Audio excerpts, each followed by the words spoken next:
This is all Jim Ward's fault again. If you haven't been coming to Jim's Sunday morning class about God reigning, I would really, really recommend it. He's going through the parables, and he is forcing us to look at parables in a different way, which has really lit my brain up. Jim will be the first to tell you whenever you're teaching a class, the teacher always learns more than anybody else, and he said he's just got volumes of stuff pouring into his head. But this class has really lit my brain up. And just to give you an idea of how this works, I want to tell you a little bit, one little peek about my career as a writer. Sometimes I will be signing books, back when they used to have these paper things called books. Used to do book signings at like Walden Books, back when they still had Walden Books, in malls. Imagine that, bookstores and shopping malls, wow. People would come up and sign, and oh, great, thank you, nice to meet the author. And the question that authors dread the most at events like this is, where do you get your ideas? Because to me, an idea is not just something that you go, oh, I think I'll write a book about that. People that don't get writing thinks that's all there is to it. Oh, well, I've worked at McDonald's for 3 years. I can write a book about working at McDonald's.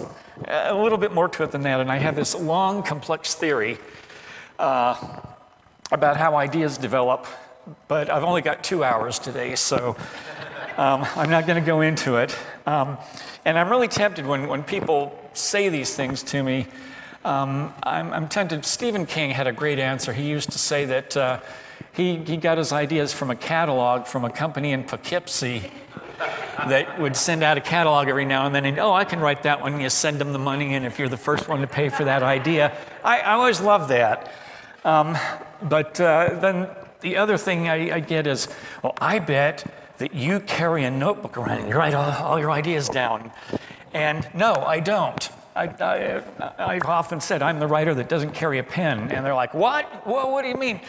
Aren't you afraid you're going to forget the idea? And I'm like, yes, that's the point. Because writers get lots of ideas that pop in and out of their heads.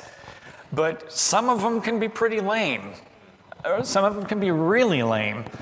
And the ones that are really good will come back and keep popping into your head. And sometimes they bring friends. And that's how an idea turns into a book. So this is a lesson that Jim taught a couple of weeks ago that wouldn't leave me alone. Okay? We were going through the parable of the sower. And I'm going to read it to you from the ESV here. I'm going to read a section. Where are you at? Oh, I'm sorry. Yes, Luke 8, starting with verse 4. It says, and when a great crowd was gathering, and people from town after town came to him, he said in a parable, a sower went out to sow his seed, and as he sowed, some fell along the path and was trampled underfoot, and the birds of the air devoured it. And some fell on the rock, and as it grew up, it withered away because it had no moisture. And some fell among thorns, and the thorns grew up with it and choked it. And some fell into good soil and grew and yielded 100-fold. As he said these things, he called out, he who has ears to hear, let him hear. And then Jim asked the question, how many different kinds of soil were there? Anyone, yell it out. 4, 5?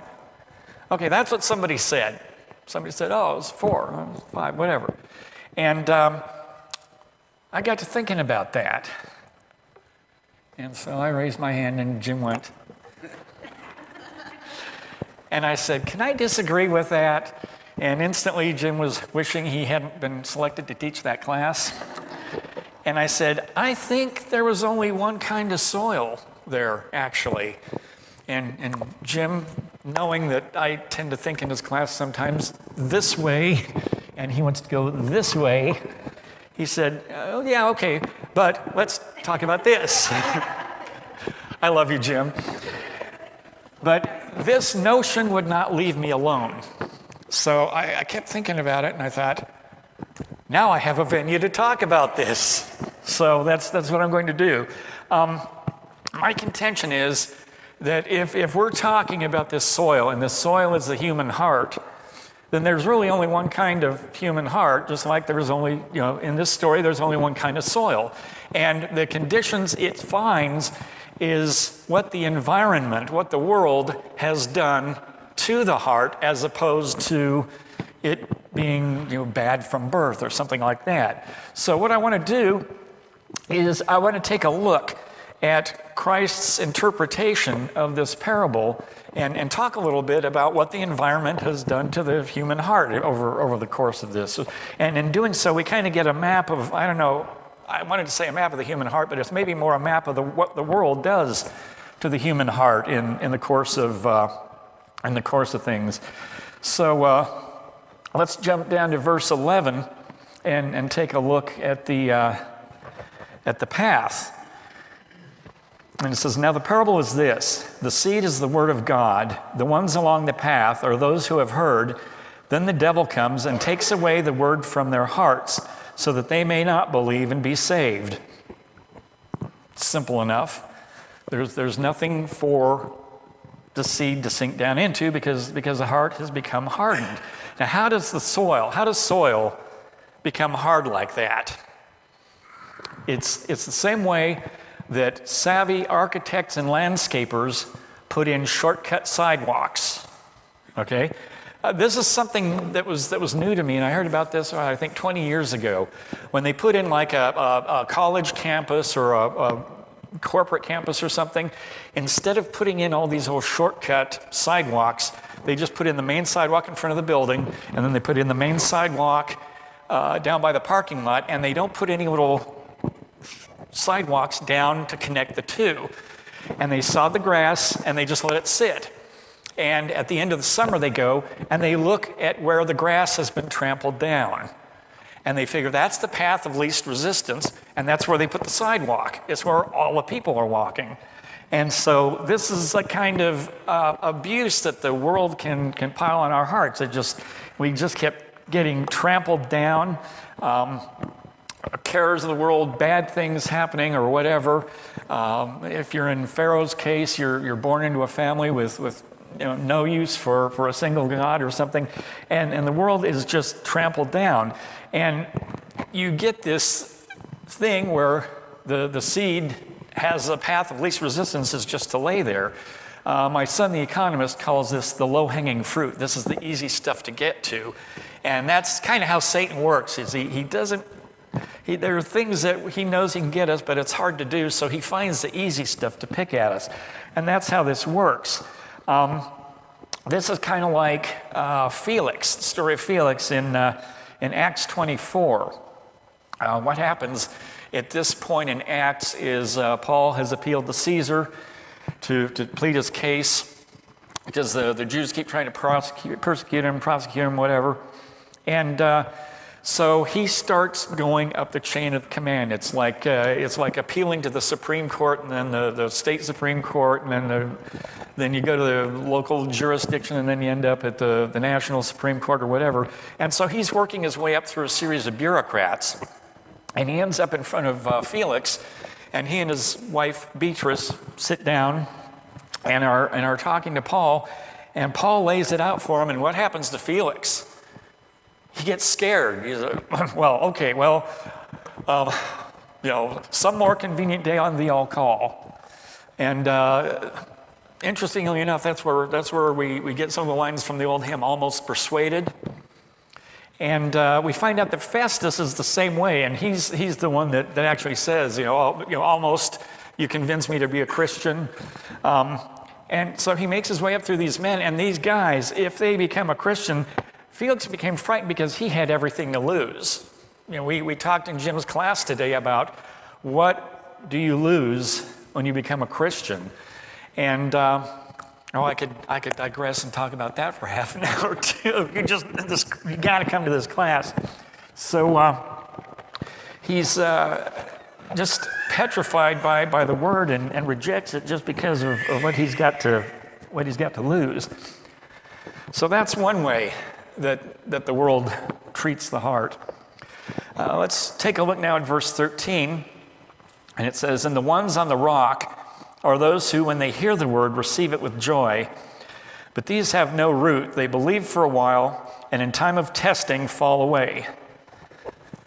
So they plant down roots, but the roots don't go very deep. The plant doesn't get nourished, and it falls away.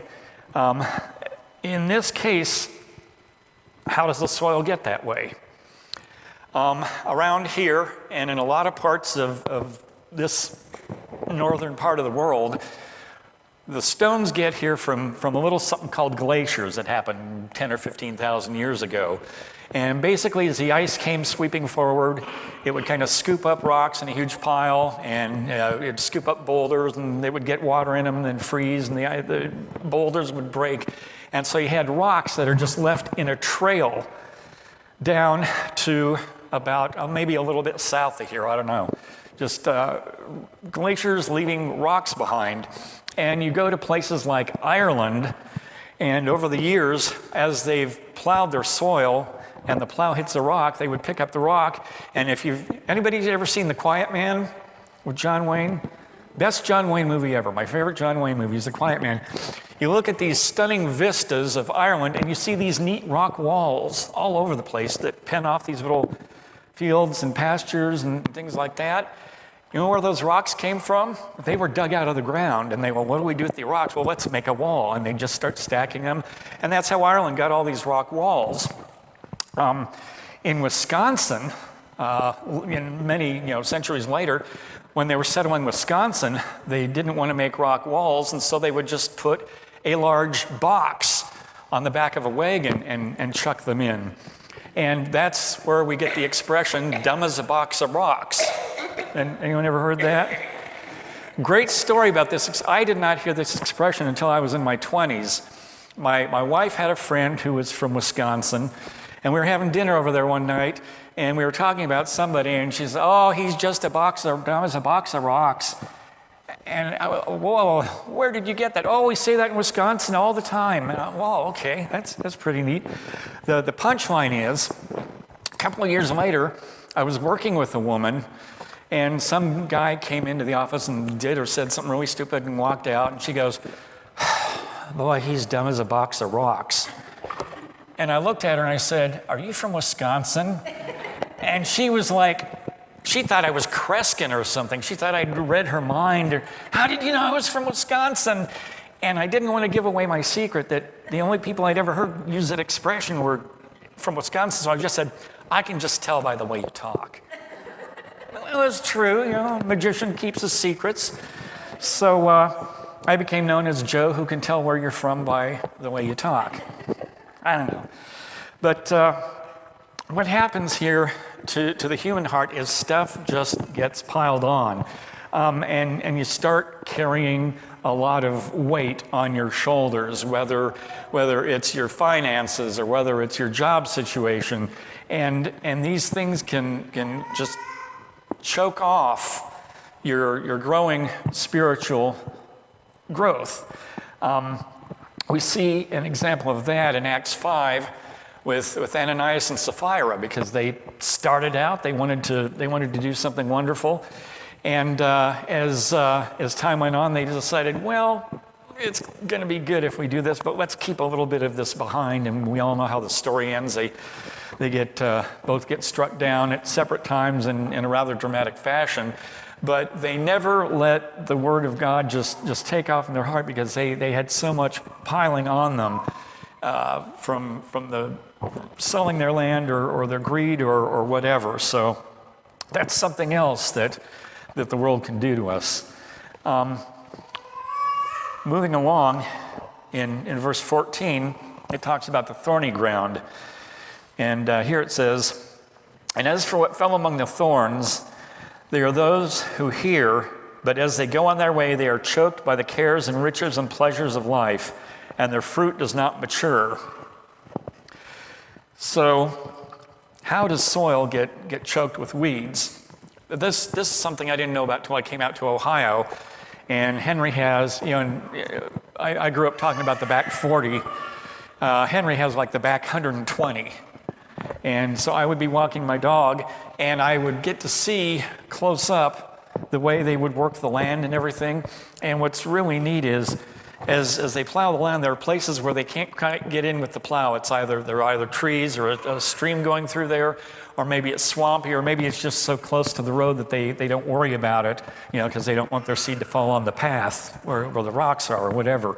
So they let part of the edge of the fields grow, and there's no maintenance done, so you get lots of weeds growing up, and sometimes these weeds carry unpleasant surprises. I was out walking my big Great Pyrenees dog, Ripley, once down, and it was down the path, and you got these big weeds on either side, and all of a sudden Ripley just gets real tense and alert, and I'm surprised she didn't lunge, but she seems to have a sense of what animals are good and what are bad. Like squirrels, I've never seen a dog ignore squirrels, but she ignores squirrels, she ignores rabbits. But if it's a raccoon or something, she goes on alert, so I think, okay. But it's broad daylight. Now, every bad animal, I'm thinking, is going to be nocturnal. Well, out of the weeds comes a baby skunk. And I'm like, okay, this is really bad. Because, first of all, if it's a skunk out in the daytime, it's probably got rabies or distemper or something, and this is not good. And second of all, if it doesn't have rabies or distemper, then chances are it doesn't know what it's doing, and if it doesn't know what it's doing, my scent is going to change real fast. And I was really, my dog must have read my scent or something, because I just seized up on her, and I just started backing up. And I had been working with teaching her the command back. And she must have just intuited that, because I didn't have a chance to say anything. I just started backing up, and she's backing up with me. We just kept backing and backing and backing. And the skunk started to go up on its front feet, and it just kept backing and backing and backing. And then it settled down, and we kept backing and backing, and then it turned around and ran off. And haven't seen it since. I thought about carrying my .22 pistol after that, but I thought that would be a mistake too. So it disappeared. I don't know if it found its way home, but the cares of the world can ambush you like that. They pop out of nowhere and choke you. And again, it could be your financial situation. And even though you're doing well in your spiritual walk, there are just things that they don't so much inhibit your growth as they strangle you. They strangle your heart and what growth it's having. So that's another way you can be beaten up by the world. An example of someone having their faith strangled, I think, is Judas Iscariot. And the example I'm thinking of is in John 12, where they're meeting at Mary and Martha's home, and they're all having a good time, and Mary brings out some really expensive spice and anoints Jesus. And Judas says, "Oh, that was a really wonderful thing." No, it's not what he does.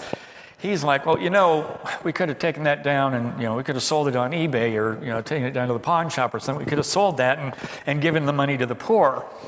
And some translations say that he said this because he was a liar and a thief. Some translations just say thief.